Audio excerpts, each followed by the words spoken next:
Bien, tema para hoy. El tema para hoy tiene que ver con este tema que hace por lo menos alrededor de medio siglo se viene desarrollando el concepto de la genética y de la reingeniería. Resulta ser que lo que tiene que ver con genética tiene una gran escuela que hasta ahora en realidad se viene desarrollando. Esta escuela lo que siempre persiguió a través de diferentes científicos y hombres es precisamente este concepto de que el ser humano está conformado, tiene toda una caja de recuerdos, el cual el hombre saca en determinado momento. Esos recuerdos son los que lo hacen actuar de una o de otra manera dependiendo del estado anímico. Igualmente en esa caja están todos los resultados de por qué nosotros somos altos, pequeños, flacos, narigones, ojos grandes o pequeños. Y ahí es donde viene toda esta descripción de quién es el hombre.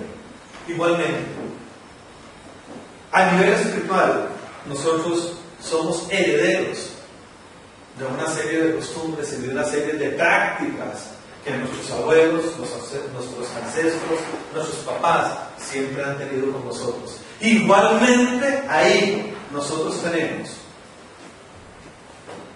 resguardado todos estos secretos que de pronto no sabemos por qué es que reaccionamos, por qué es que hablamos, por qué es que gritamos, o por qué es que nosotros tenemos esas características innatas en nosotros y que nos cuesta modificar. Precisamente en la palabra, igualmente, está el concepto de lo que Dios puede moldear en nosotros espiritualmente para hacer cambios en esas estructuras y en esos comportamientos a los cuales nos han heredado nuestras costumbres. Por un momento buenas, por un momento, nosotros podemos recordar con claridad y hagan memoria. ¿Qué recuerdan ustedes de la formación cuando pequeños, cuando se iban a acostar?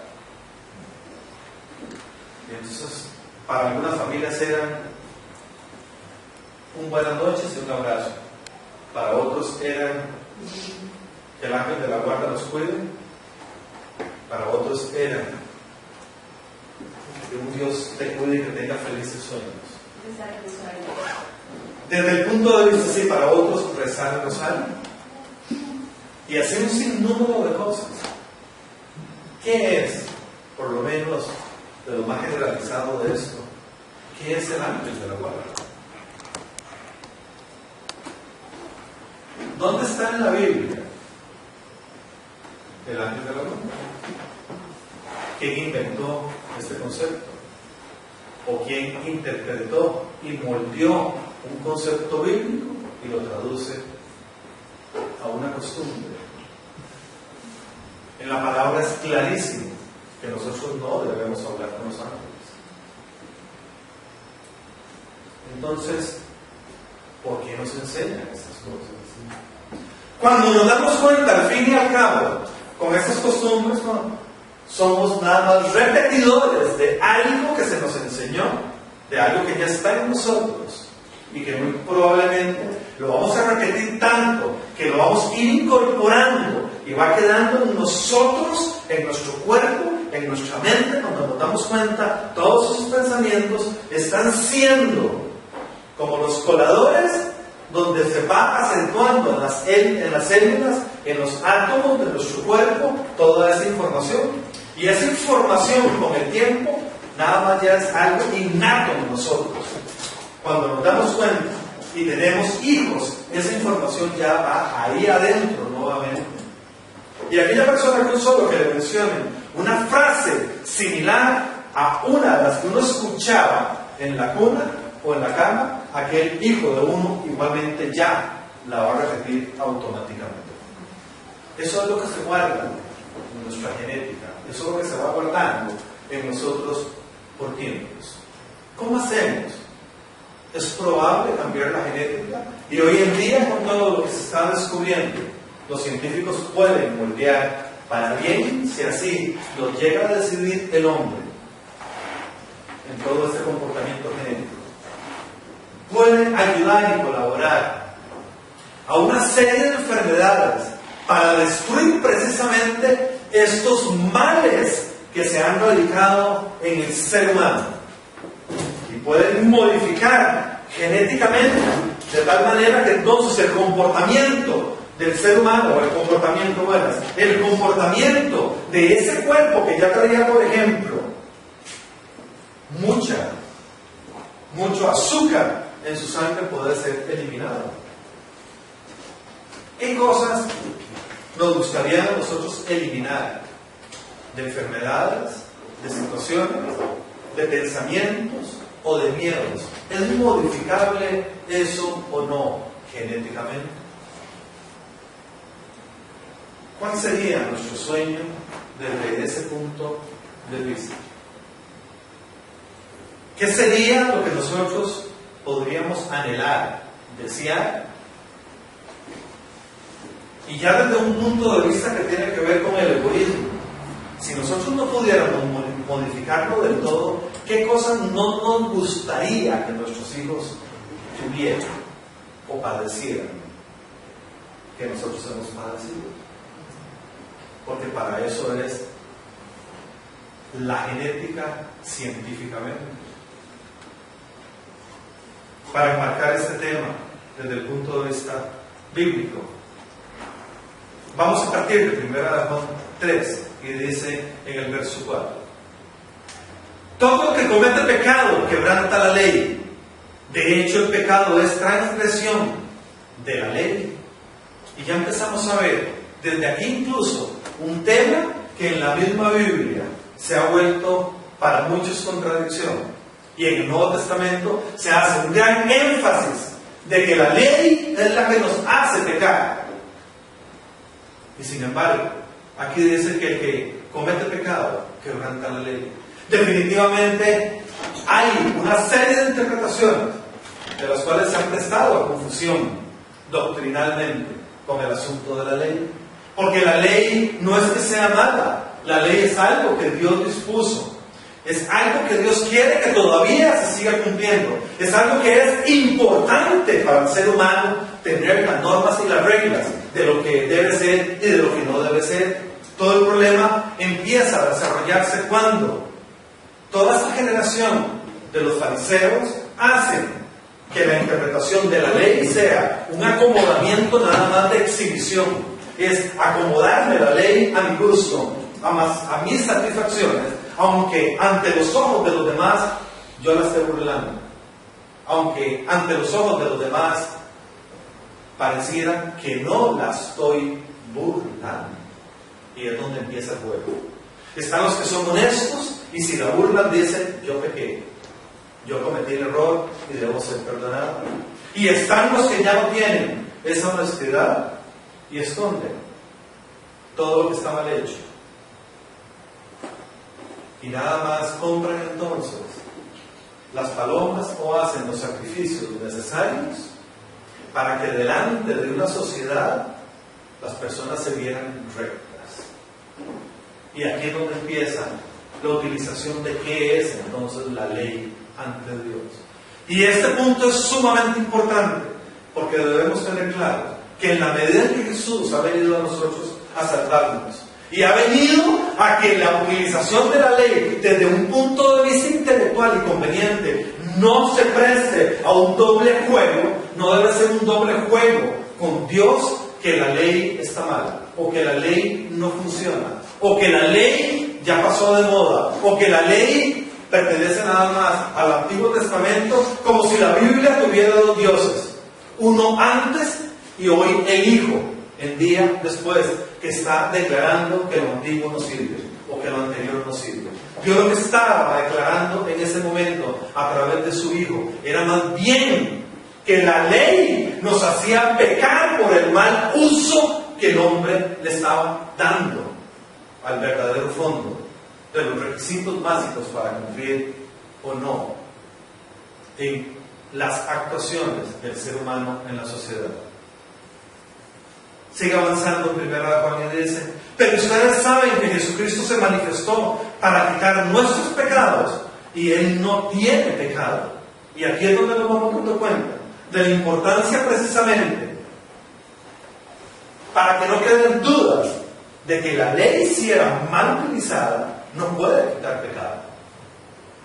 Porque lo que se estaba haciendo ahí nada más era una burla a Dios. Se estaban comprando animales, se estaban comprando objetos y se estaban comprando una doble cara, un doble actuar de las personas con tal de que se vieran bien. Si la ley nosotros la aplicáramos de una forma correcta, como Dios ordena, Dios y Jesús estarían felices y complacidos de ver que nosotros realmente tenemos una disposición para que la ley sea correcta, para que la ley sea la que Dios realmente desarrolló. Es tanta la incapacidad de nosotros y ha sido tanta la incapacidad de la historia del hombre que precisamente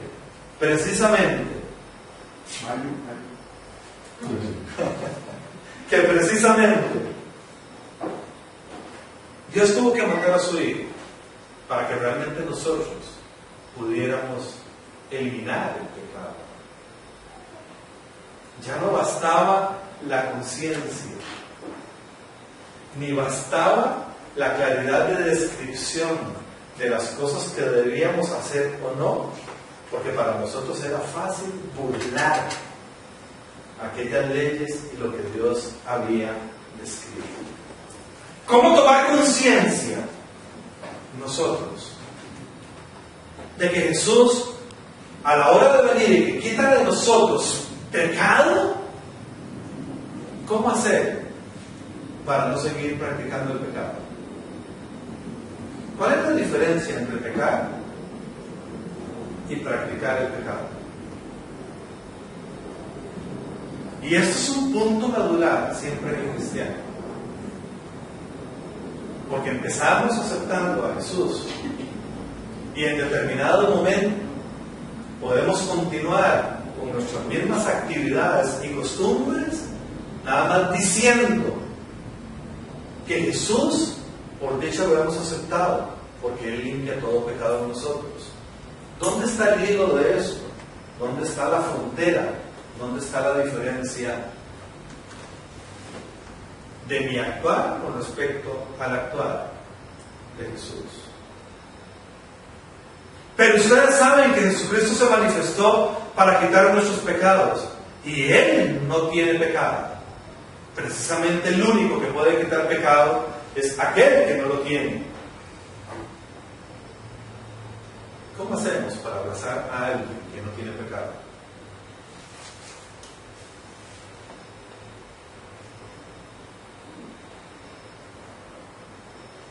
¿Cómo hacemos para que nosotros nos abracen siendo pecadores?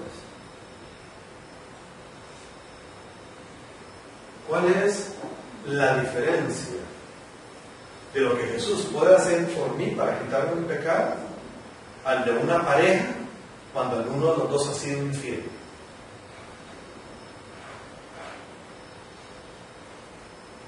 Qué duro para vivir con alguien que ha sido infiel. Los fantasmas se presentan por todo lado.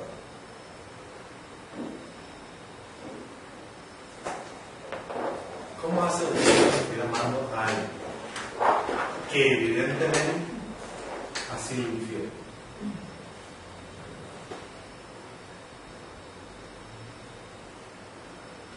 Y resulta ser que ese es nuestro comportamiento. Nosotros en la relación con Dios, nosotros somos infieles. Y sin embargo, Él tiene algo que hace que a pesar de nuestra infidelidad, a pesar de que lo traicionamos, a pesar de que lo respetamos, a pesar de que no lo reconocemos, a pesar de que hacemos 10,000 barbaridades en el nombre de Él, Él nos sigue perdonando. Él nos sigue amando profundamente. Y nos atrae con lazos de amor nuevamente, como dice su palabra, Y Él lanza cuerdas de ternura y nos atrae, esa es su palabra. ¿Cómo hace uno para atraer a una persona con ternura, con amor, si te ha traicionado? ¿Cómo cambia uno eso? Cuando uno oye estas historias, abrí la puerta, entré, y mi novio o mi esposa estaban con aquel, con mi mejor amigo. Dice, pero yo la amo y quisiera seguir. ¿Cómo funciona eso? Y aunque muchos no vean, esto es de lo mucho que sucede en el mundo. ¿Cómo nos manifestaríamos nosotros delante de esa persona? Porque aquí dice, Jesucristo se manifestó para quitar nuestros pecados y Él no tiene pecado.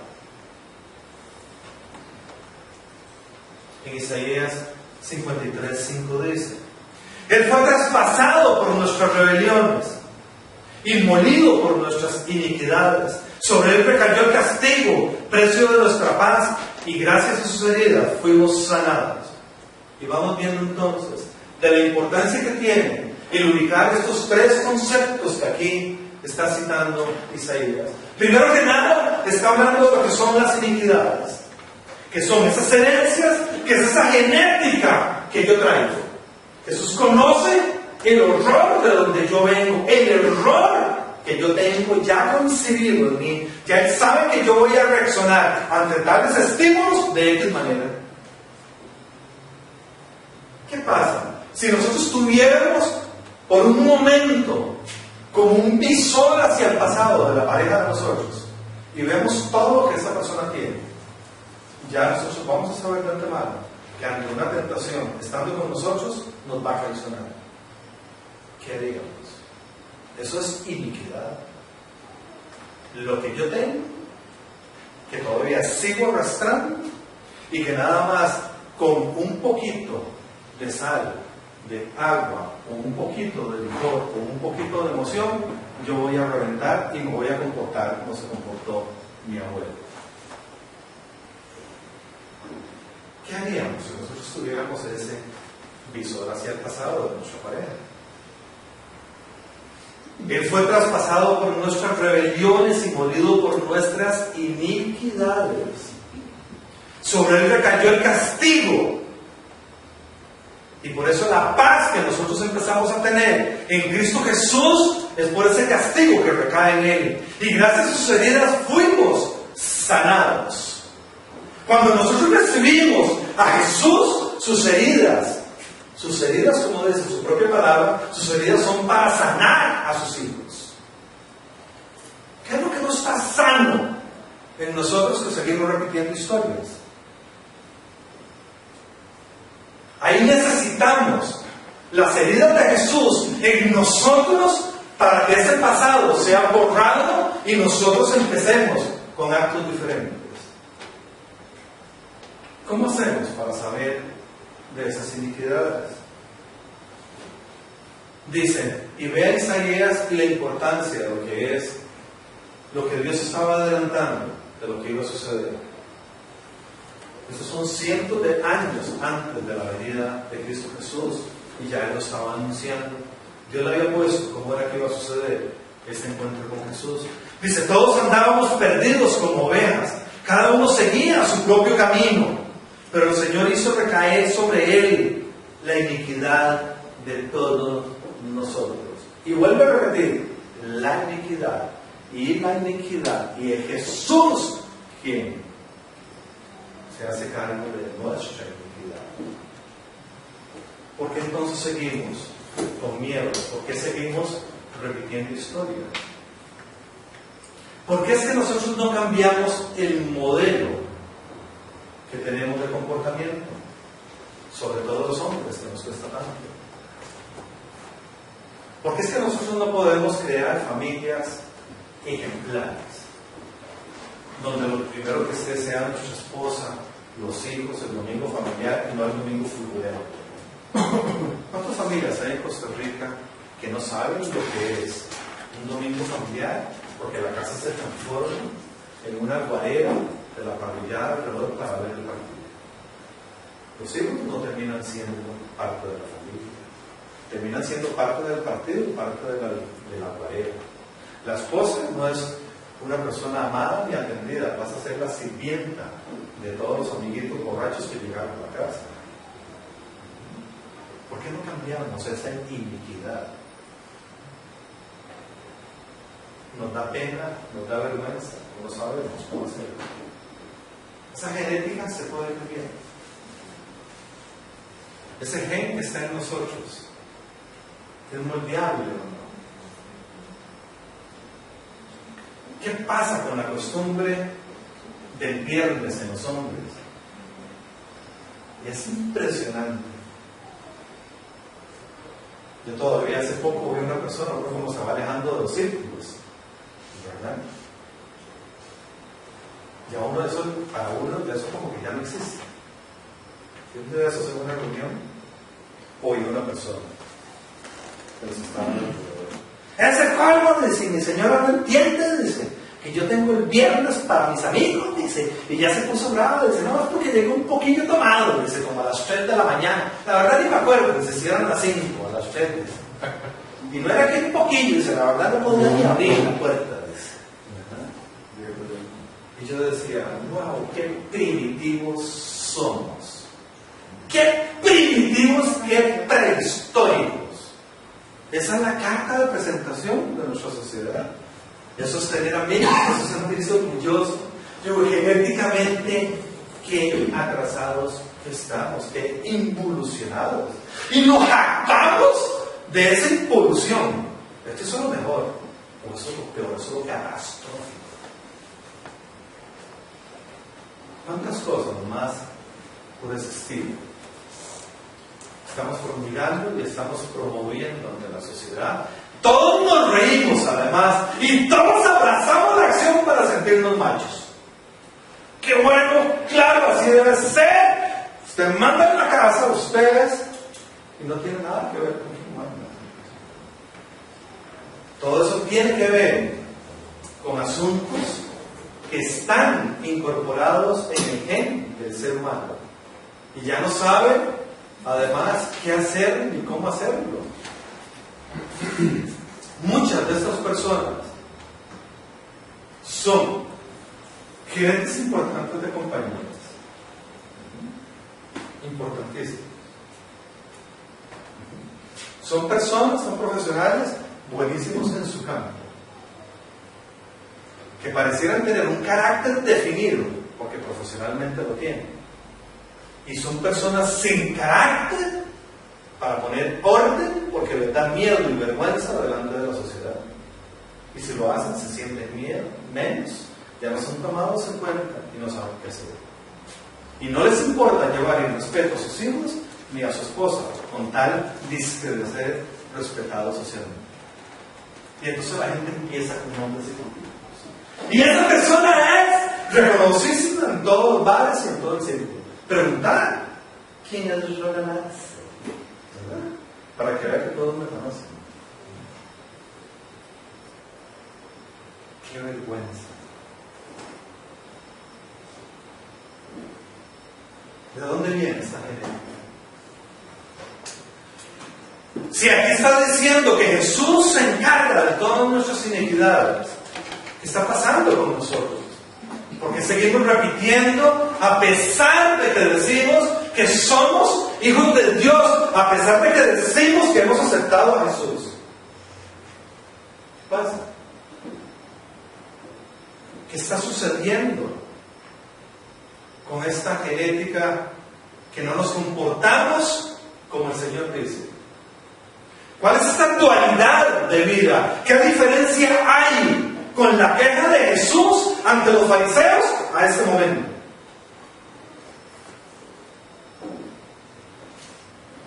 ¿Qué tenemos que modificar en nosotros? ¿Cómo hacemos para hacer esa circuncisión? ¿Qué tendríamos que hacer nosotros como laboratorio? Si quisiéramos cambiar de eso de verdad, para ver una sociedad prosperada como Dios dice que Él la quiere, ¿qué tendríamos que hacer con nuestros hijos para que ellos sean verdaderas personas, formadas con carácter, con valores que los hagan orgullosos y que puedan tener toda la prosperidad que Dios promete en su palabra. ¿Qué tendríamos que hacer? Ya tenemos acceso hasta la genética, ya podemos cambiar cosas. ¿Qué cosas cambiaríamos en nuestros hijos? Para tener un modelo social alrededor de la familia, como tiene que ser.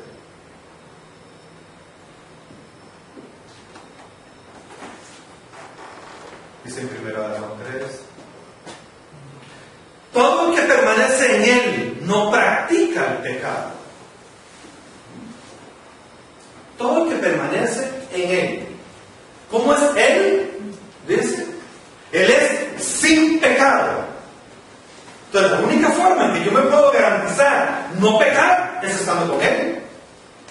Yo me quedo con los pecadores, ¿qué voy a terminar haciendo? Pecado. Debo permanecer con el que no peca. Regla número 1. ¿Cuánto tiempo permanezco yo con Jesús? Él promete: yo estaré a tu lado hasta el fin del mundo. No te preocupes, yo voy a estar contigo todos los días. Ahí voy a estar con vos. ¿Qué tengo que hacer para estar yo en Él? Y mantenerme entonces con alguien que me dé la fortaleza y me diga: no, suave, no peque. No, eso está mal. No te vayas por ahí. Venga, yo te voy a dar carácter. Venga, yo voy a hacer que saques pecho y que digas con honor: no voy, no quiero ir, no me conviene participar. ¿Qué tengo que hacer para decirle a alguien que me propone un negocio? No, mira, es que el negocio no está bien planteado. No es algo con lo que yo convivo. Te agradezco, mira, el negociazo de la vida, pero no. ¿Por qué? Porque yo sé que no es correcto. ¿Qué tenemos que hacer? Todo el que permanece en él no practica el pecado. Y está hablando de algo. La práctica es algo que uno repite constantemente. El pecado empieza desde el pensamiento. Si yo practico ese pensamiento, si yo practico tener aquel deseo, si yo practico darle rienda suelta a aquello, voy a terminar pecando. ¿Qué cosas debo practicar en mis pensamientos? Dice: todo el que practica el pecado no lo ha visto ni lo ha conocido. Vea qué serio es eso. Yo, de las primeras cosas que me pregunté cuando conocí al Señor fue precisamente esto, la segunda parte del verso.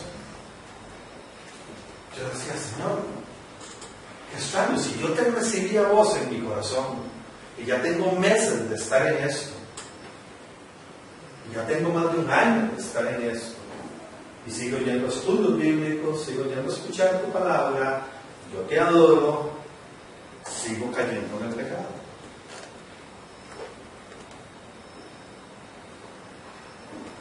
¿Dónde está la diferencia? Todo el que practica el pecado no lo ha visto, ni lo ha conocido.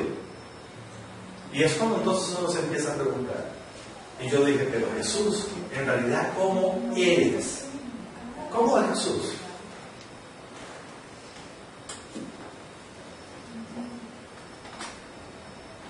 Vamos por la genética primero de un cuerpo físico, como de Jesús. Ahora sí, ¿cuál es el carácter de Jesús? ¿Él se enoja o no se enoja? ¿Cómo es la voz de Jesús?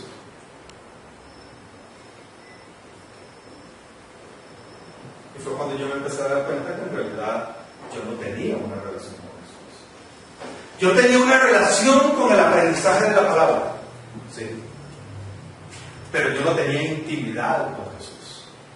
Yo no me ponía a conversar con Él. Y una vez escuché una charla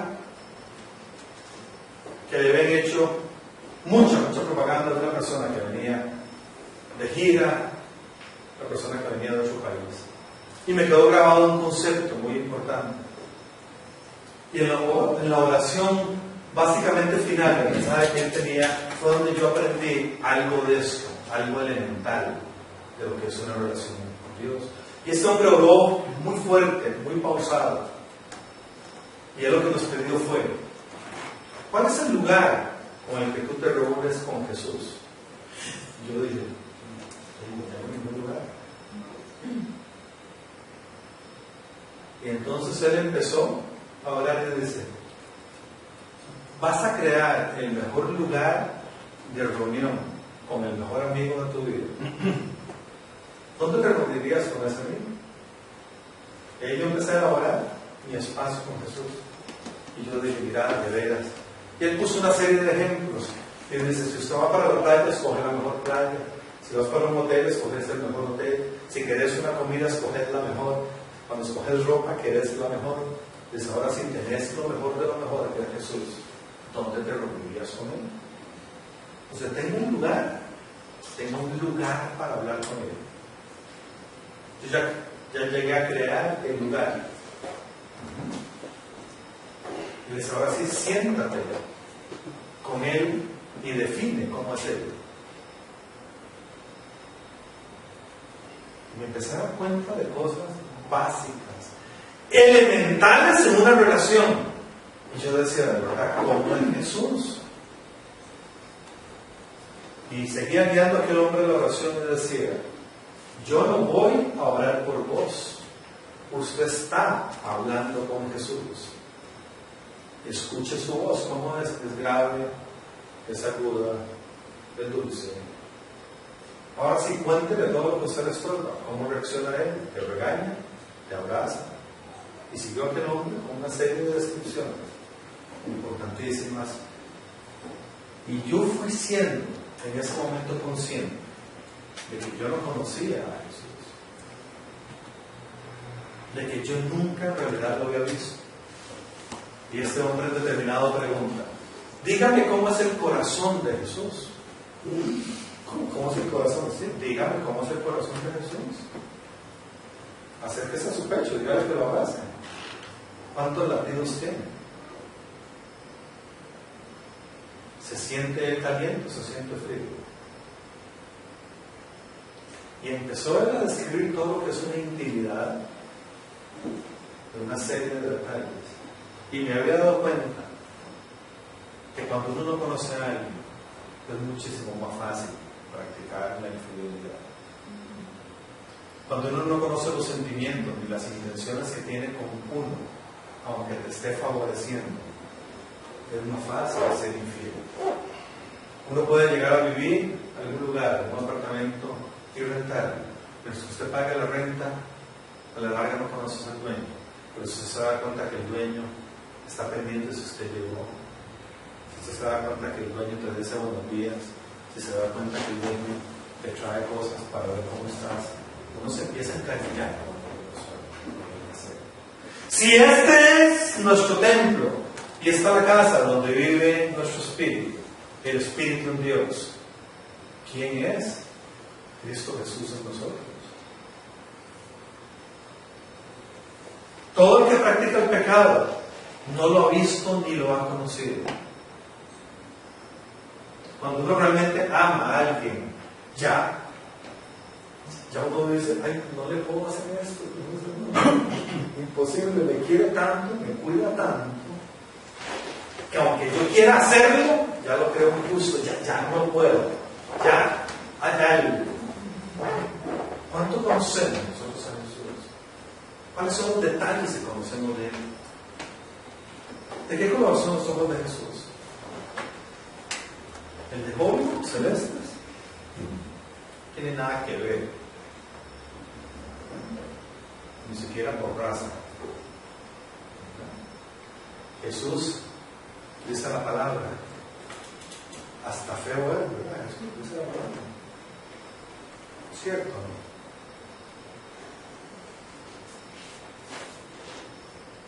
¿No han leído la parte donde dicen que Él es? No. Wow. Y lo pintan en todo lado perfecto y divino. Y Jesús no era agradable a la vista de esa palabra. como es Jesús. Todo el que practica el pecado nada más es porque no lo ha visto ni lo conoce a Jesús. Si yo no conozco toda su piedad, todo su amor, toda su misericordia, casi que es imposible. Mi carne me va a hacer así, me va a estar jalando. Y mis pensamientos van a ser, no puedo. Aunque el cuerpo me esté torturando por conseguir aquello. Cuando yo conozco lo que Él hace por mí, lo que Él hace por mi familia, lo que está haciendo por mi esposa, o lo que está haciendo por mis hijos, uno sí arrodilla, y le dice, Señor, haz lo que quieras con mi vida, que yo a ti te amaré siempre. Porque lo que el Señor hace, nadie ni nada lo puede hacer. Solo Él cambia, solo Él perdona la infidelidad, solo Él perdona el pecado para siempre. Solo Él toma lo corrupto 100% y lo hace santo. Solo Él se encarga de hacer lo que nadie puede hacer. Cuando yo empiezo a conocer esa dimensión real y metido en Jesús, se vuelve mi inseparable. Ya no solo porque Él camina a mi lado, es porque yo dependo de Él y ya uno no quiere fallarle. Aquel que me da aquella inmensidad de situaciones que solo Él nos da. ¿Cuántas cosas hace el Señor con nosotros que no nos damos cuenta? Y creemos que son obras de la casualidad y decimos, el destino me tiene a mí así. Y nos damos cuenta que ha sido por la madre que tiene 20 años de orar, o por el hermano que tiene años de estar orando. Y creímos que era nada más el destino. ¿Quién está orando por nosotros? ¿Cuántos años tienen de orar por nosotros? Y no nos estamos dando cuenta que es Jesús, porque no lo conocemos. En 1 Juan 2:4 dice, el que afirma lo conozco, pero no obedece sus mandamientos, no obedece su ley, es un mentiroso. ¿Cuánta gente anda hablando de Jesús? Y todo lo que hace es adverso a lo que Jesús dice. Pero si no obedece sus mandamientos, es un mentiroso y no tiene la verdad. Dice, en cambio el amor de Dios se manifiesta plenamente en la vida del que obedece su palabra. Y es donde vamos viendo entonces la diferencia. Una persona que realmente conoce a Jesús lo va inundando de aquel olor. Como cuando una pareja tiene una relación, hay un olor, la carne huele, la piel huele. Aquella persona tiene. Y los olores agradan o desagradan, ¿verdad? Hay olores de personas que no soportan y no pueden estar con aquella persona. ¿A qué huele la santidad? ¿A qué huele? ¿A quién no vive la santidad? Qué horrible, ¿verdad? Como la letra de la canción está Mocedades. Es que hueles a leña de hogar. Wow. ¿Qué cosa más desesperante? ¿A qué huele la infidelidad? Una persona entra a una casa y viene a hacer lo correcto, y es una persona que viene alegre, positivo, veloz, y despliega un cariño y una sintonía de tolerancia y una serie de características. Y una persona que viene llena del mundo, si no ha sido infiel, viene bravo, intolerante, cargado, solo esa es la verdad. Y si ha sido infiel, bueno, ni para qué. Aquello se mueve de una forma y trae unos colores de una forma impresionante. El que afirma lo conozco, pero no obedece sus mandamientos, es un mentiroso y no tiene la verdad. En cambio, el amor de Dios se manifiesta plenamente en la vida del que obedece su palabra. De este modo sabemos que estamos unidos a Él. Esa es la forma de saber quién está unido a Él. No hace falta tanta parla, no hace falta convencimiento, no hace falta decir yo sé la palabra, no hace falta para nada recitar versículos, porque no todo el que me dice Señor, Señor es mi hijo, dice la palabra. Recitar versículos Satanás lo hace de una forma perfecta, se la sabe de ultramemoria. Hasta Jesús lo quiso confundir con la misma palabra escrita. Hay personas que de todo dicen, pero sus acciones no reflejan nada de lo que la palabra o los mandatos están diciendo que se debe comportar. De este modo sabemos los que están unidos a Él. El que afirma que permanece en Él debe vivir como Él vivió. ¿Cómo vivió Jesús? Y entonces empiezan los moldes y los esquemas. Qué aburrido, ¿verdad? Eso nunca se divirtió. Esa me sigue aburrido. ¿Saben qué vive con Jesús? Cabrón. ¿Y cómo Jesús? Terrible. ¿Dónde viene esa información genética? ¿Quién dice que vivió Jesús aburrido? ¿Quién dice que Jesús no era interesante? ¿Quién dice que Jesús no se reía? ¿Quién dice que Jesús no compartía con nadie? Si Jesús era un gran glotón, le encantaban las comidas y las fiestas. Y por eso lo criticaban los fariseos. ¡Ese glotón, ese bebedor de vino! Dice. ¿Cómo va a ser el Hijo de Dios? ¿Cuál es la información que nosotros tenemos de Jesús? ¿Cuál es la información que nosotros tenemos del amor? ¿Qué es el amor? En cambio, el amor de Dios se manifiesta plenamente en la vida del que obedece. El amor no es algo que yo voy y compro. El amor es un producto que se da después de la obediencia. Obedezco y hay amor. Más obediencia, más amor. Más y más y más y más obediencia, más lleno de amor. Tenemos que ser productores del amor.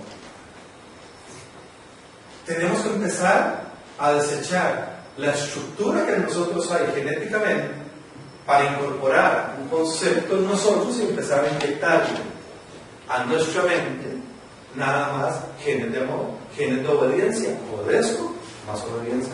Obedezco, más amor. Obedezco, más cantidad de plenitud. Obedezco, más tolerancia. Obedezco, mayor aceptación. Obedezco, mayor humildad. Obedezco, mayor comprensión. Obedezco, mayor paciencia.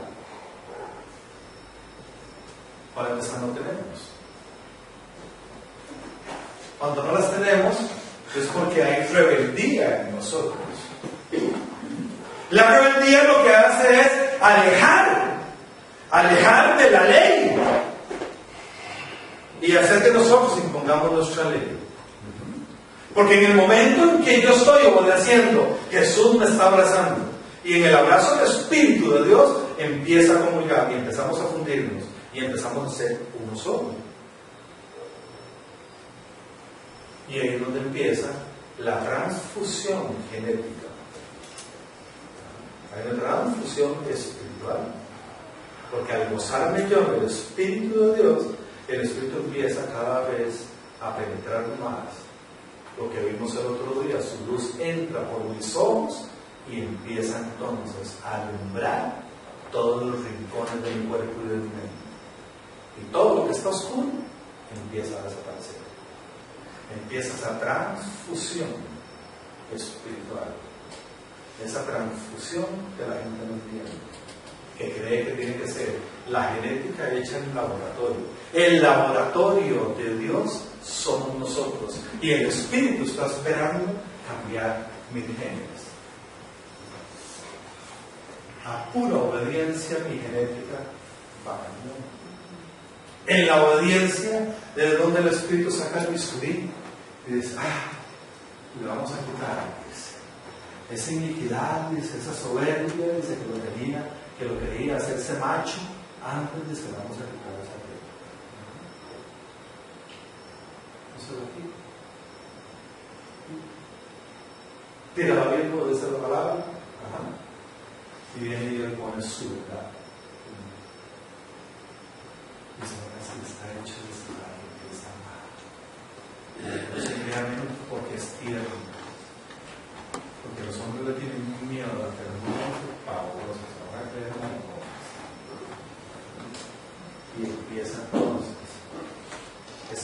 transmutación en nuestra genética y empezamos a cambiar. Empezamos a vivir como Él vivió. Empezamos ya a ser más dóciles. Empezamos a ser firmes en el amor. Ya nadie nos condena ni nos paquetea. Ya ponemos respeto con los amigos y ya no nos da vergüenza decir que amamos a nuestros hijos y que amamos a nuestra esposa. ¿Tiene eso de mal? Por el contrario.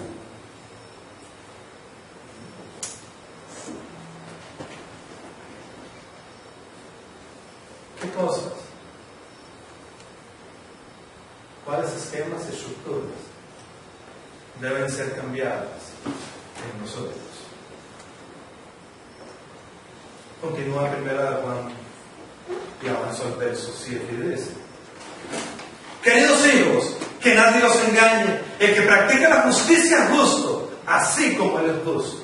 Y sigue avanzando en los conceptos. Vean, son conceptos claros, básicos, elementales. El que está con el que no peca, no va a pecar, practica el pecado. El que está con el que es justo, va a practicar la justicia. Para nosotros, ¿qué es la justicia?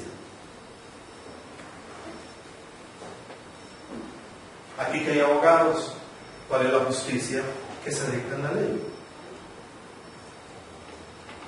Y cuando uno ve esa justicia interpretada a conveniencia de los hombres, uno dice: qué asco. Qué asco, dice. Pero esa es la ley, esa sí es. Bueno, esa sí es justa.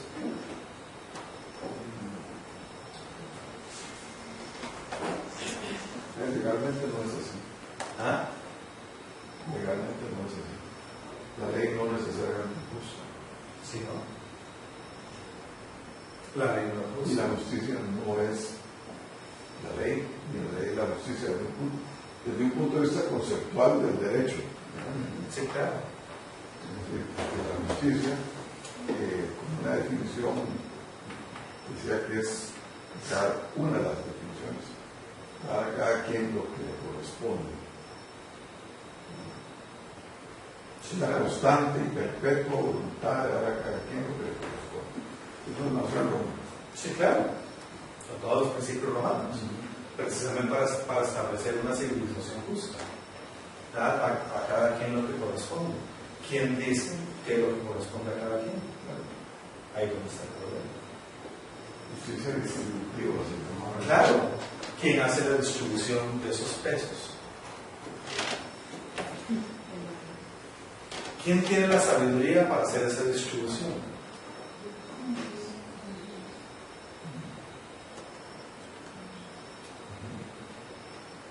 Y así podríamos ver todos los detalles, todo el legado romano, que es lindísimo, ¿verdad? Bueno, al que le gusta intelectualmente, es una belleza, ¿verdad? Que es algo impresionante. Cuando leí esos legados romanos, yo decía: oh, yo quiero ser un romano, yo quisiera estar en esa civilización. Y vean la importancia de mencionar eso. Ustedes leen el legado igual de Dios y es una maravilla impresionante. ¿Por qué tanto la ley que deja Dios como la ley romana han sucumbido?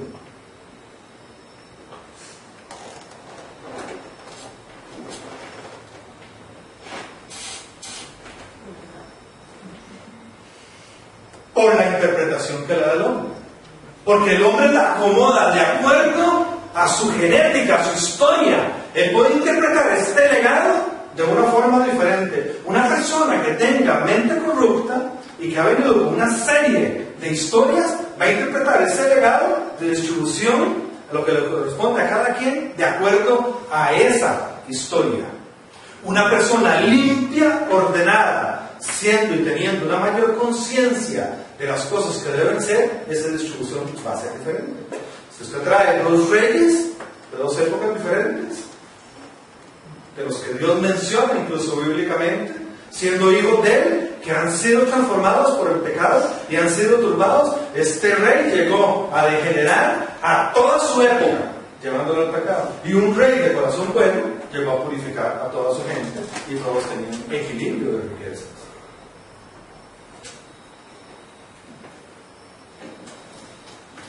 qué es importante deducir esto?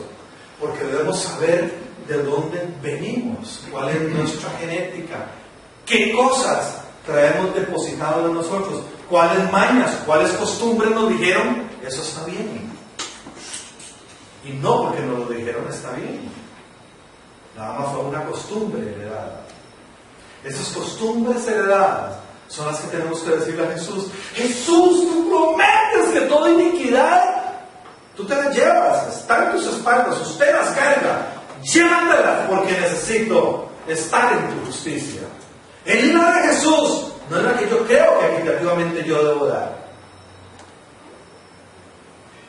¿Cómo sé yo? ¿Cómo sé yo si yo tengo una fortuna X que dar, qué le heredo a cada hijo y qué cantidad? Difícil.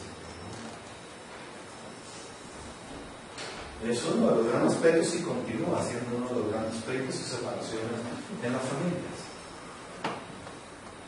Y esa cabeza está diciendo, yo soy justo.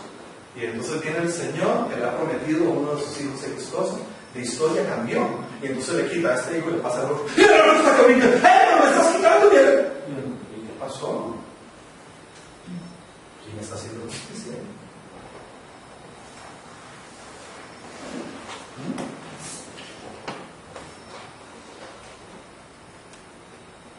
Porque Salomón lo único que pidió fue sabiduría.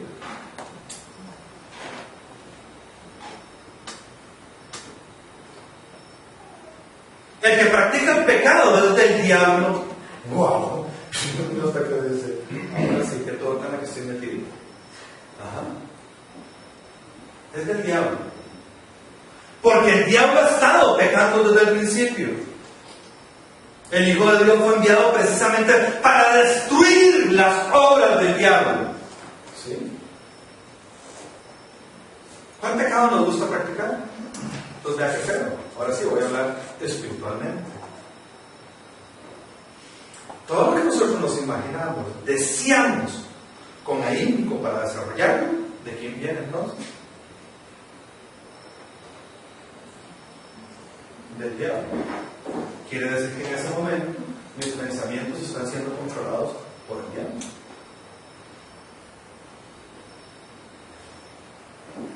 Y ya ahí sí no nos gusta, ¿verdad? Y ya uno dice, mira cómo hago. ¿Cómo hago para que estos pensamientos para practicar ese pecado que yo quiero, y quitemos el nombre pecado por un momento? Nada más quiero practicar eso que mi cuerpo está pidiendo. ¿Cuál es la justa medida de eso que el cuerpo me pide?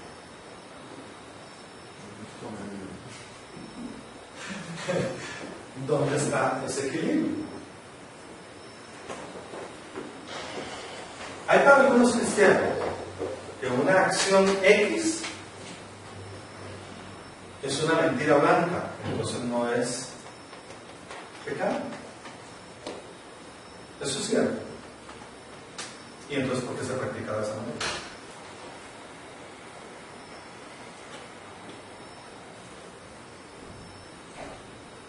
Y a las personas les dejan penitencia de acuerdo a la cantidad de pecado blancos que tienen.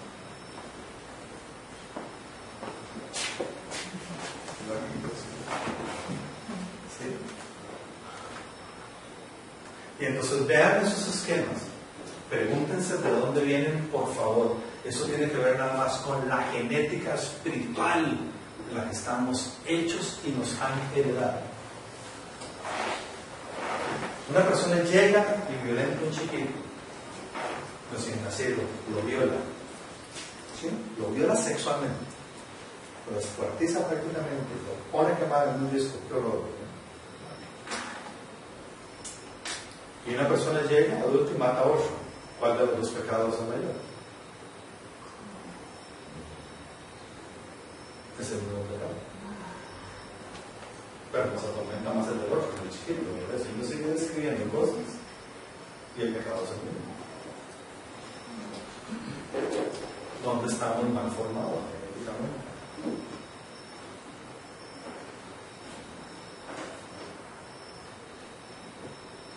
¿Qué sucede ahí?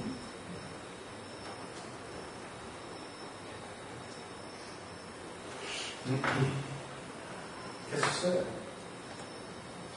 A ver, eso es bien interesante, que hay abogados, de verdad, bien interesante. Sí, adelante, claro. Es que en ese ejemplo, Sí. se puede hablar de homicidio en diferentes grados de homicidio, en diferentes clases de homicidio, calificado, con alevosía, con ensañamiento, con premeditación. Entonces usted agarra un chiquito que no tiene capacidad de defenderse, porque no es la misma circunstancia, porque los delitos se dan en el tiempo, en el espacio, y en una determinada circunstancia, la que cobija ese delito, que la que cobija a alguien que llega, por ejemplo, y mata a otro que lo quiere matar a él, por ejemplo, legítima defensa, sigue siendo homicidio. En este caso, sigue siendo homicidio sacar el carro y matar a alguien en la calle. Se puede decir homicida, solo que ese es culposo, el otro es doloso, o el otro tiene un eximente de culpabilidad, que es la defensa. Claro. Entonces, Pero ahí se está hablando de defensa. Ponga la escena del mismo homicidio, nada más que uno agravado con más acciones y otro con menos. Ponga el mismo niño, igual, que a uno lo violaste y después, ¿verdad?, lo mataste. Al otro póngale que no lo violó y que nada más lo mató. hay dos delitos en el otro, hay un concurso ideal. Exacto, detengámonos ahí, hay dos delitos. Exactamente. Pero el origen del pecado es el mismo. O el origen que motiva al homicidio es el mismo. ¿Qué es lo que hay? Más práctica de pecado. ¿Sí? Genéticamente aquel homicida avanzó más. Lo que la palabra dice es que, de acuerdo a tus iniquidades, usted si practica el pecado vas avanzando más en el tipo de homicidio. Tenés el mismo origen, con menor o con mayor práctica de esa acción. Y es lo que va haciendo que el ser humano se vaya denigrando. Entonces ya no se conforma solamente con violarlo, y ahora disfruta de descuartizarlo, y después disfruta de la otra acción, porque ha venido practicando el pecado, ha venido ejerciendo y desarrollando un músculo que le ha ido dando y le ha ido dando rienda suelta. Y aquí es donde viene el gran problema. Un pecado original. ¿Y por qué es este tema? Porque nosotros estamos en una encrucijada. Nosotros venimos genéticamente ¿de qué? ¿Cuál es nuestro origen genético?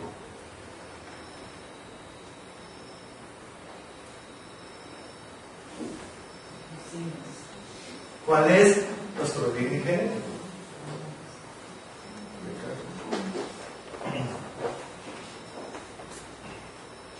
¿Cuál es? Del pecado original. Ahora sí, vámonos más atrás, por favor. Genéticamente venimos, vean qué curioso. Dios nos da a nacer. ¿Cuál es nuestro gen?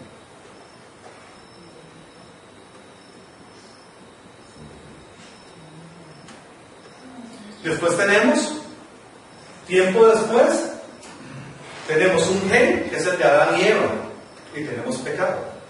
¿Qué pasó con esa modificación? ¿Quién gobierna ahí? ¿El gen de Dios o el gen de Adán y Eva?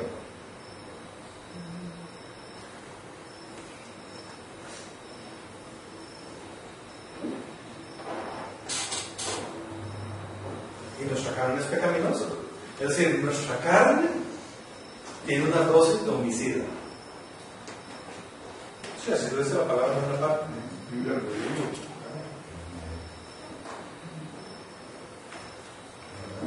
¿Cómo hacemos con ese ejemplo?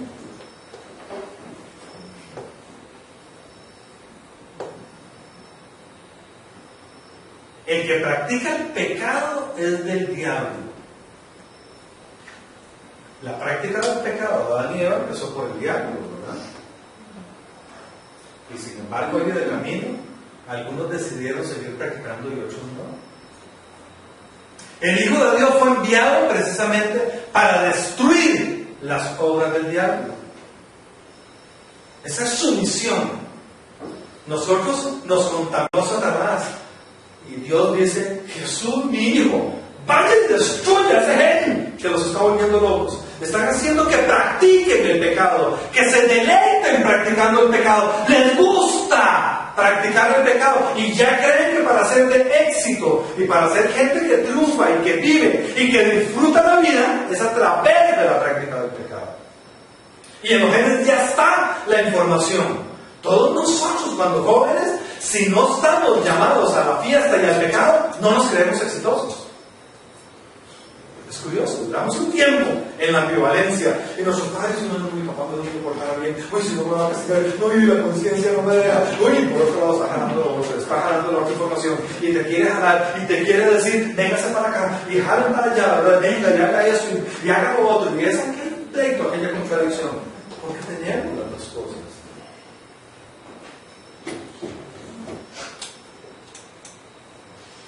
¿Cómo hacemos para reafirmar el gen correcto? Para comenzar a hacer una decisión. Dice Juan 8:44.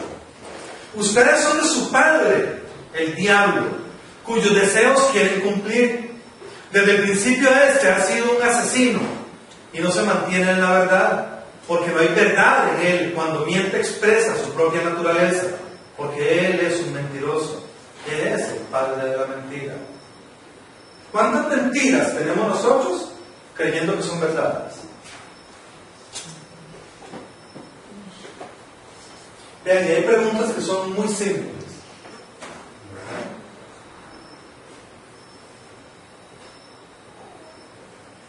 En la casa que manda es el hombre. ¿Eso es cierto? ¿O eso es una mentira? Vamos a ver. Ay, depende cómo lo ve.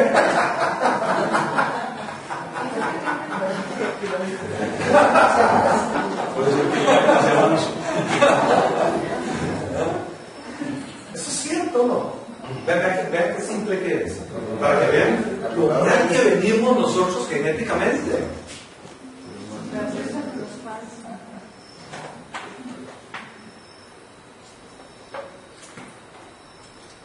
Y en Efesios 5, que a mí me encanta, empieza diciendo, lo primero que dice es, que es lo primero que utiliza esta sociedad aprovechando la palabra de Dios. Mujeres,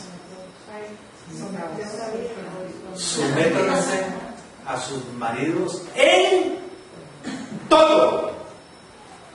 ¿Quién debe mandar las frases? Si hicieron solo. ¿Qué? Entonces vean el cuidado que tenemos que tener.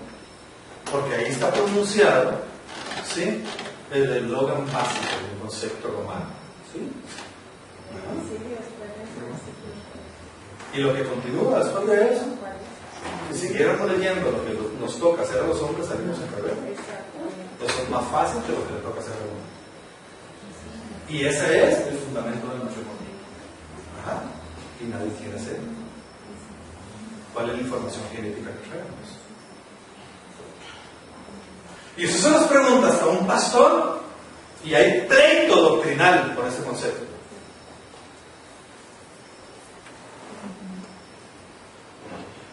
Hay pleito real, yo que los he visto, yo que he estado, que yo les he mandado a decir, carajo, descarado, ¿cómo puede hacer eso? ¿Cómo puede formular a una pareja de esa forma? No hagan eso con la palabra.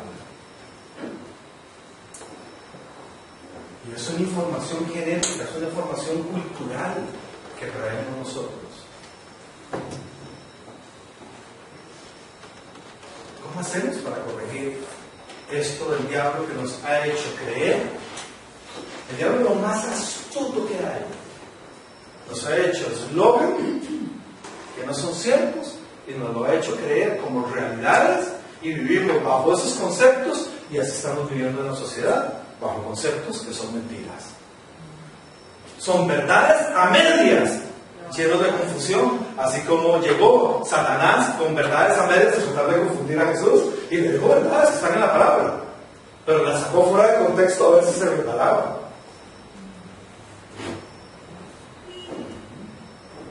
cuántas cosas nos estaremos resbalando? Eso es lo importante de esto. ¿En cuántas cosas? En 1 Juan 2:1 dice: mis queridos hijos, les escribo estas cosas para que no pequen. Pero si alguno peca, tenemos ante el Padre a un intercesor, a Jesucristo, porque Él es justo.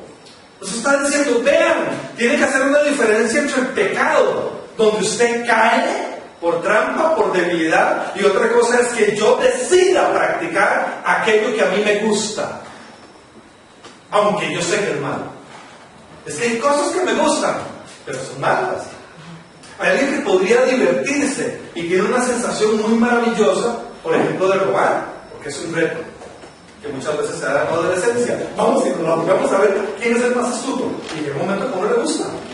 Yo llegué a un momento que yo me llegué a preguntar, hicimos en el grupo que teníamos un montón de travesuras. No decía, qué reto más. Y fue donde yo me empecé a preguntar, wow,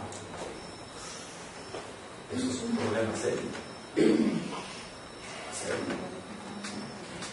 Hay cosas que a mí me gustaría hacer, pero yo sé que si yo no las practico, en mí no se van a quedar como algo deseoso, como algo que yo anhelo alcanzar, como algo que va a enredar mis conceptos y que los voy a empezar a justificar. No pequen.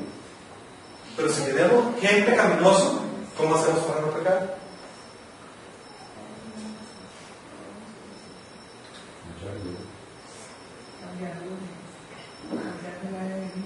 Cambiando el ADN, exactamente. ¿Cómo hacemos? Para cambiar ese ADN. ¿Cuándo es que un alcohólico empieza su recuperación? Cuando ¿Aceptando? Yo soy alcohólico, esa es la verdad. Un drogadicto dice, yo soy un drogadicto, es que a mí me gusta, ¿qué voy a hacer? Yo soy un prostituto, es que yo estoy ya que ni yo mismo me aguanto solo. Cuando uno empieza a aceptar a la luz de la palabra lo que uno es cuando empieza la fragmentación de uno. Es cuando realmente ya puede haber un cambio en nosotros. Porque si el hombre ha descubierto una reingeniería genética para modificar, para cambiar, esa ingeniería genética ha existido espiritualmente toda la vida. Dios nada más mete su mano y cambia. Y le dice, si usted tiene esa debilidad, muchacho, que no puedo ver ni una falta, ¿verdad? Suave, te cambia el chip, le cambia el chip. Y ya lo ve como algo normal. Ya aquella lascivia latente, aquella enfermedad de locura, ya no está. Ya dicen, mira qué bonitas piernas, qué linda que se ve, está guapísima. Pero ya no existe aquella perturbación mental. Igual así por el dinero, por la droga, por cualquier cosa. Ya no existe aquel asunto. ¿Cómo hacemos para que Dios cambie en mí ese gen? Y realmente podamos modificar comportamientos. Dice, ahí en 1 Juan 3:9, dice, ninguno que haya nacido de Dios practica el pecado. Vean la importancia. Ninguno que haya nacido de Dios practica el pecado.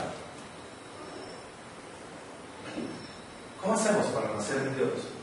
Porque la semilla de Dios permanece en Él y no puede practicar el pecado porque ha nacido de Dios. Resulta ser que semilla es una mala traducción que se hace desde el origen bíblico, griego. El origen griego lo que dice es el esperma de Dios. Vean qué interesante. Semilla es esperma. Está diciendo bíblicamente que nadie que haya nacido de Dios puede practicar pecado porque Dios deposita el esperma en mí. Y ese espermatozoide va a buscar su óvulo para germinar. Nosotros necesitamos 100% un encuentro con Dios donde sus espermatozoides sean depositados en mí. ¿Cuáles son los espermatozoides depositados en María?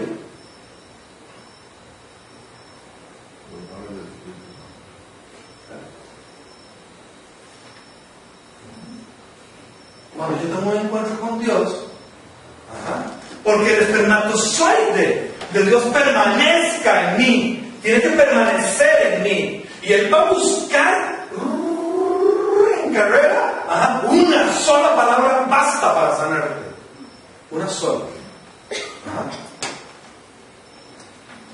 ¿Cuántos espermatozoides son necesarios para dar a luz? ¿Para conseguir una vida? ¿Cuántos? Uno. ¿Cuántos son depositados?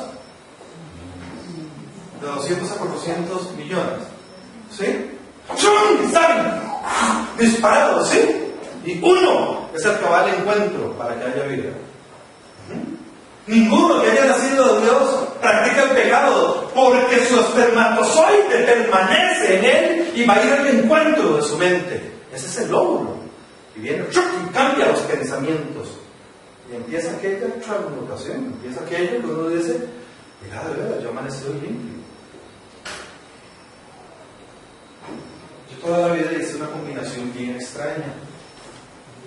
Yo empecé a practicar deporte bien, ¿verdad? Precisamente por andar de juguetón adolescente en cosas de adultos, no practicaba, todo eso al revés.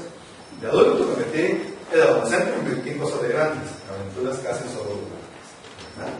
Entonces el deporte no lo hice pero poco. Y ya viejo empecé a practicar deporte. Entonces siempre hice la combinación, fumaba por ratos, y de pronto de veras me fumaba un paquete de aire, y empezaba entonces a hacer deporte, ya lo dejaba y volvía a caer. Y esa reincidencia la tuve durante años.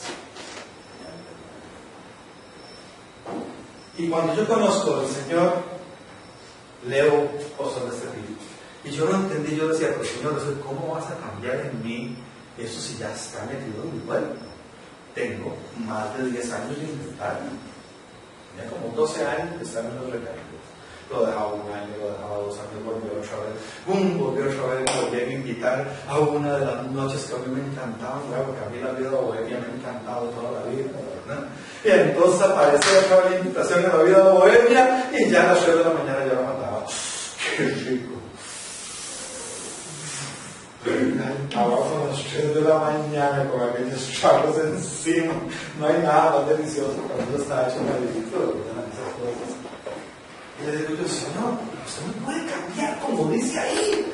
Usted entra en un gen suyo y usted me modifica. Vea, usted dice prueba. Digo, vea, Señor, yo no puedo dejar esta cosa. Me está torturando. Y yo estaba en ese momento, en esa transición, de las tibias. Sí, a ratos con Dios un rato me iba a practicar el pecado. Yo decía, ay, qué doloroso, ¿qué es esto tan raro que yo no conozco a Dios? Porque yo caigo en esto otra vez. Y entonces, una noche, decidí, yo dije, Señor, empecé a orar y orar y orar y orar y orar y ya me tranquilicé. Y le dije, Señor, yo quiero un cambio, ¿verdad? Yo quiero, para creer, yo necesito que algo de eso suceda en mí. No que me cuenten.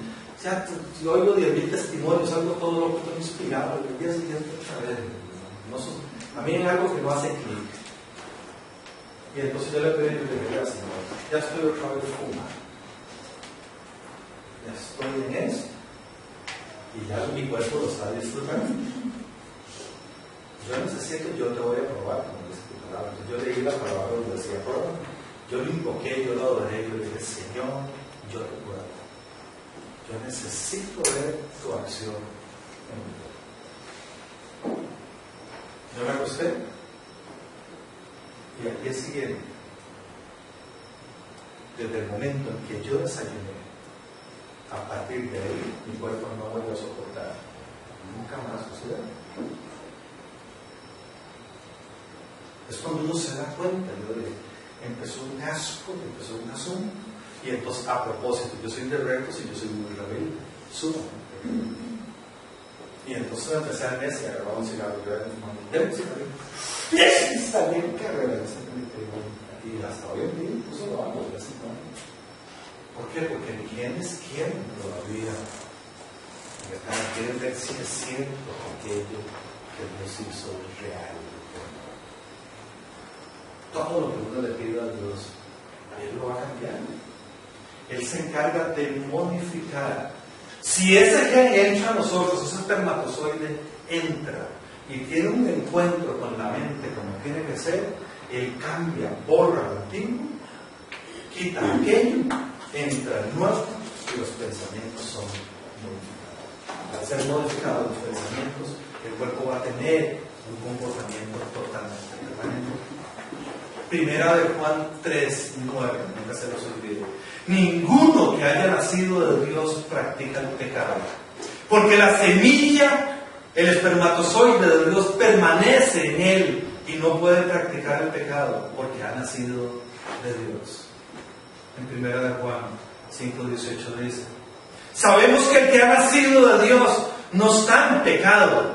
Jesucristo, que nació de Dios, lo protege y el maligno no llega a tocarlo. Amén. Que es una de las grandes interrogantes. Yo, cuando seguía avanzando en las cosas de Dios, llegué un momento en que todo lo que tiene que ver con liberación, con sanidad y con todos estos procesos que son difíciles de comprender a veces, uno se ora y mucha gente ora alrededor de uno. Es que Satanás me está tentando, es que Satanás quiere tocar a mis hijos, es que Satanás me tiene bloqueado, es que todo es Satanás, Satanás. Y yo oré por años de esa forma, hasta que yo un momento fui de Dios, pero ¿cómo puede ser posible? Si en tu palabra tú dices que tú le quitaste el poder a Satanás y toda rodilla se dobla delante tuyo, ¿cómo es esto que voy a todo lado, todo el mundo ora en función de Satanás? Y todas las solicitudes vienen, estoy siendo atacado por su... Sí, él lanza sus dardos y todo lo demás. Pero hermano, yo tengo claro lo que Dios ha hecho en mi vida y quién es Él. Mi comportamiento, mi actitud empieza a cambiar. Y empiezo a poner primero a Dios antes de cualquier poder de Satanás. Sabemos que el que ha nacido de Dios no está en pecado. No puedo estar en pecado. Yo no soy posibilitador ni puertas abiertas para que Satanás me toque. Yo no soy hijo del mal. Yo no soy hijo, ni mi mente está. Mis genes tienen que estar siendo inyectados constantemente de la palabra para que haya el espermatozoide de Dios en mi ADN. Para que mi genética esté cambiando, esté revolucionando constantemente. No puede, Satanás no me puede tocar, ni puede tocar ni sus finanzas, ni sus hijos, ni su salud. Si nosotros estamos creyendo que mi salud es tocada por Satanás, o las finanzas, o un hijo, debemos renovar en nosotros pensamientos genéticamente. Debemos orar, debemos sí liberar ideas antiguas, ataduras antiguas, pecados antiguos, iniquidades donde Jesús no ha entrado. Pero Satanás no nos puede tocar a nosotros. Si nos está tocando es porque tenemos una puerta abierta, es porque tenemos una confusión, incluso hasta en una idea nada más. Y si nosotros tenemos la idea de que siendo un hijo de Dios Satanás nos puede tocar, ahí tenemos la debilidad. No es en sí en el pecado de la iniquidad, porque las iniquidades las llevará Jesús sobre sus hombros.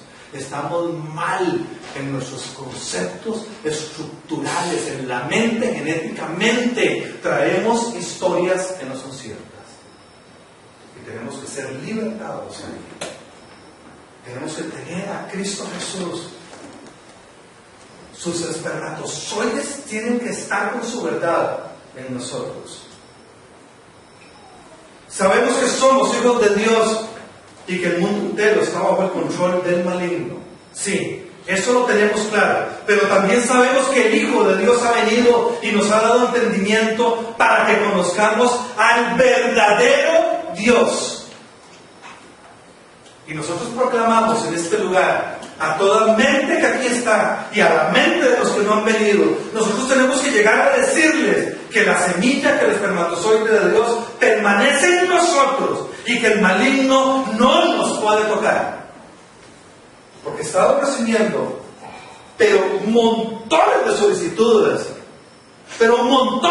solicitudes, de que Satanás los está rodeando, que Satanás los está tocando, que Satanás les está haciendo una serie de cosas. Y tengo una lista de oraciones que yo digo, Señor, no puede ser posible que estemos en esto. No puede ser posible que nuestra mente se haya quedado genéticamente en esa etapa. Es cierto que Satanás lanza dardos, pero si Cristo vive en mí, ¿quién contra mí? Si Dios en mí, ¿cómo Satanás puede poder contra mí? No puede. Tenemos que someter nuestra mente a una revisión donde estemos claros que esa genética es cambiada. Y Cristo Jesús vino a eso, a asegurarnos que Satanás no nos puede tocar. Que en el nombre de Cristo Jesús, esta genética de nosotros cambie y podamos hacer una reingeniería con el Espíritu Santo para que Él nos revele de dónde vienen todos estos males y estas situaciones que nos siguen atando a una persecución que nosotros declaramos que viene de Satanás. Nosotros debemos declarar que todo eso viene, aparte de los dardos que Él nos manda, de la historia de nuestra mente, para que sea desechado todo eso y sí, entonces podamos ver con claridad lo que Satanás nos tienta, los dardos que Él nos lanza, y podamos ser libres de todas aquellas condenaciones que las iniquidades han traído a nuestra vida. Que en el nombre de Cristo Jesús esta palabra traiga a nosotros revelación y nos dé la libertad necesaria para poder ser personas y familias plenas en Cristo Jesús. Amén. Amén.